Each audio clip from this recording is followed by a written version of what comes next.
नमस्कार दोस्तों। सबसे पहले तो आप सबका स्वागत है चावला एजुकेशन ऐप पर। मेरा नाम है अशोक चावला। और दोस्तों आज हम जिस लेसन प्लान के साथ मिल रहे हैं वो है विज्ञान का लेसन प्लान, और जिसका प्रकरण यानी शीर्षक है ध्वनि का परावर्तन। और दोस्तों ये जो लेसन प्लान है हमारी किसी सब्सक्राइबर के द्वारा हमारे को सेंड किया गया है, तो उसी को मैं आपके सामने प्रस्तुत कर रहा हूँ। ये दैनिक की पाठ्य योजना है जिसका शीर्षक है ध्वनि का परावर्तन। तो दोस्तों सबसे पहले हम बात करते हैं इनमें उद्देश्य की, जिसमें ज्ञानात्मक उद्देश्य है। सभी चीज़ें मैं विस्तार पूर्वक बताऊंगा नहीं, क्योंकि लेसन प्लान ज़्यादा लंबा ना हो, इसलिए मैं शॉर्ट में आपको बताऊंगा। लेकिन आपको कहीं समस्या आती है तो आप मेरे को कमेंट माध्यम से पूछ सकते हैं। ये ज्ञानात्मक उद्देश्य देख सकते हैं। उसके बाद अवबोध के उद्देश्य यहाँ पे देख रहे हैं, और उसके बाद ज्ञान उपयोगी है, ज्ञान उपयोगी कौशल है, और उसके बाद कौशलात्मक उद्देश्य है, अभिरुचि एवं अंतिम रूप से अभिवृत्त्यात्मक। जितने भी उद्देश्य हैं वो आपके सामने प्रस्तुत हो चुके हैं। सहायक सामग्री में कक्षा उपयोगी सामग्री आती है, जिसमें चौक, डस्टर, लपेट, फलक, अगर चार्ट चित्र प्रयोग किए जाते हैं तो वो भी आप लिख सकते हैं। विधि की बात करें तो व्याख्यान और प्रश्नोत्तर विधि है। पूर्व ज्ञान की अगर बात करें तो विद्यार्थी ध्वनि के बारे में सामान्य जानकारी रखते हैं। प्रस्तावना की अगर बात करें तो प्रस्तावना में पहला प्रश्न है, किसी वस्तु के केंद्रित होने पर हमें क्या सुनाई देता है? तो कंपित होने पर उसमें ध्वनि सुनाई देती है। दूसरा प्रश्न करोगे, किसी वस्तु में ध्वनि का उत्पादन किस प्रकार किया जाता है? तो किसी वस्तु में ध्वनि का उत्पादन वस्तु को खड़काकर या खुरचकर किया जाता है। तीसरा प्रश्न है, एक माध्यम से दूसरे माध्यम में ध्वनि क्या होता है? तो एक माध्यम से दूसरे माध्यम में ध्वनि का संचरण होता है।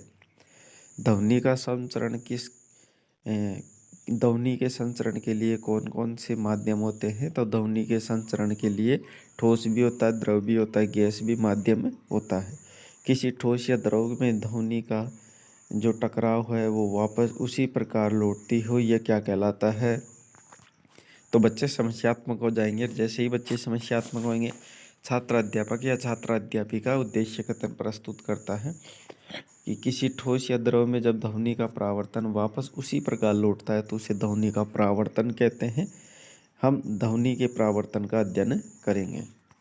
उसके बाद प्रस्तुतिकरण में छात्र अध्यापक सबसे पहले विकासात्मक या प्रश्न करता है, जिसमें विषय वस्तु को थोड़ा आगे बढ़ाता है। यहाँ पे देख सकते हैं कई कोई समस्या है तो आप पूछ सकते हैं।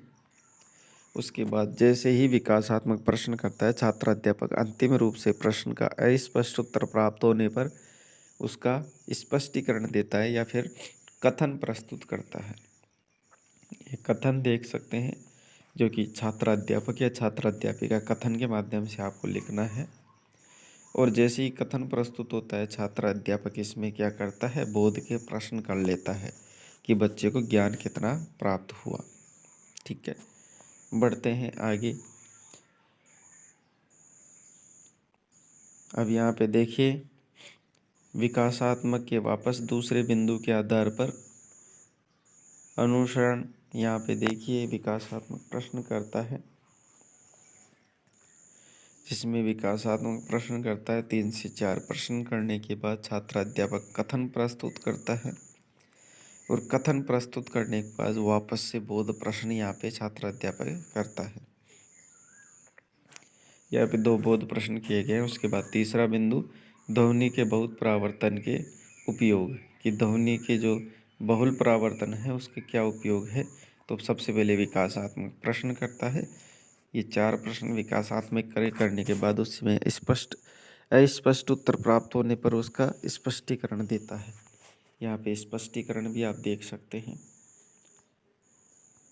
वीडियो को आप रोक सकते हैं, अगर आपको लगे थोड़ा स्पीड से कर रहा हूँ तो वो भी आप देख सकते हैं। उसके बाद अंतिम बोध प्रश्न, और बच्चों का अंतिम रूप से आकलन करने के लिए मूल्यांकन के प्रश्न किए जाते हैं, वो भी आप देख सकते हैं, जिसमें वस्तुनिष्ठ, अति लघुत्तरात्मक एवं लघुत्तरात्मक रूप में किए गए प्रश्न हैं। और अंतिम रूप से गृह कार्य, जिसमें प्रतिध्वनि अनुसरण ध्वनि के बहुल परावर्तन के बारे में उपयोग को समझाओ, ऐसे कहते हुए छात्र अध्यापक या छात्र अध्यापिका गृह कार्य देता है। तो दोस्तों ये थी हमारी पाठ्य योजना ध्वनि का परावर्तन, जो यहाँ होती है समाप्त। वीडियो अच्छा लगा तो वीडियो को लाइक करें, अपने दोस्तों में अवश्य शेयर करें और ऐसे ही वीडियो पाने के लिए हमारे चैनल को अवश्य सब्सक्राइब करें। मिलते हैं अगले वीडियो में। धन्यवाद।